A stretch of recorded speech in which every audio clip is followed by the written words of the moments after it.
What are projects in snake breeding, and why do you need one? Hi, and welcome back to the Versatile Reptile channel, where we share resources for new and aspiring reptile breeders.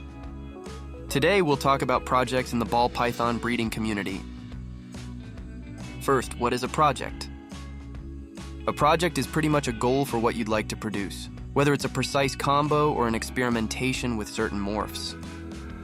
Maybe I'm totally in love with purple passions and it would be such a pride to produce some.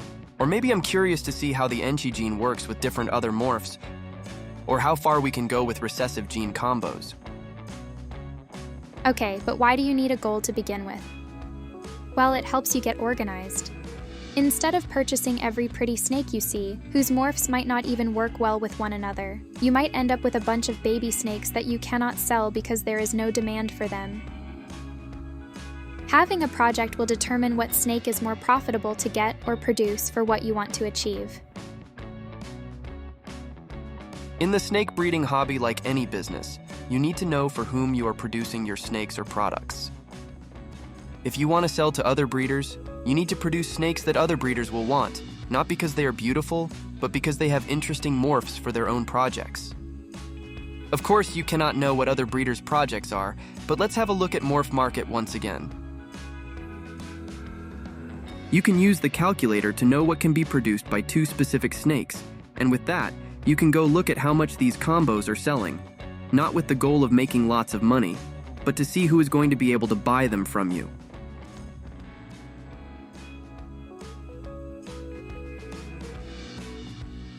Individuals who want a pet snake might pay up to $300 for an animal, and they usually don't care if it's a single morph snake, so a normal, a banana, a lesser, a pinstripe, a Mojave.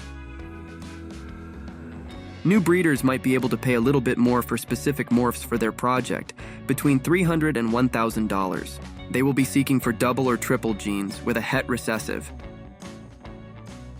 One of our snakes is a Phantom Pastel Hypo, and we got him for $300. Phantom and Pastel are incomplete dominant genes, and Hypo is a recessive gene. We needed Phantom for one of our projects, and the Hypo is simply a great addition to the pool of genes we can work with. If you want to produce snakes for established breeders, you'll want to get your hands on more pricey genes because they will probably not want to buy your normal het pied.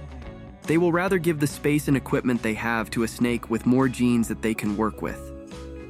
So decide for whom you want to produce it first, because of course your goals and projects will change over time when you have more money to invest in snakes. Having projects is a way to plan your clutches effectively. You can try by asking yourself, what combo would I be proud to have produced?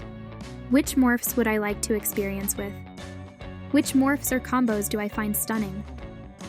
It is important to know who you're selling to, but even more important is to produce what you like.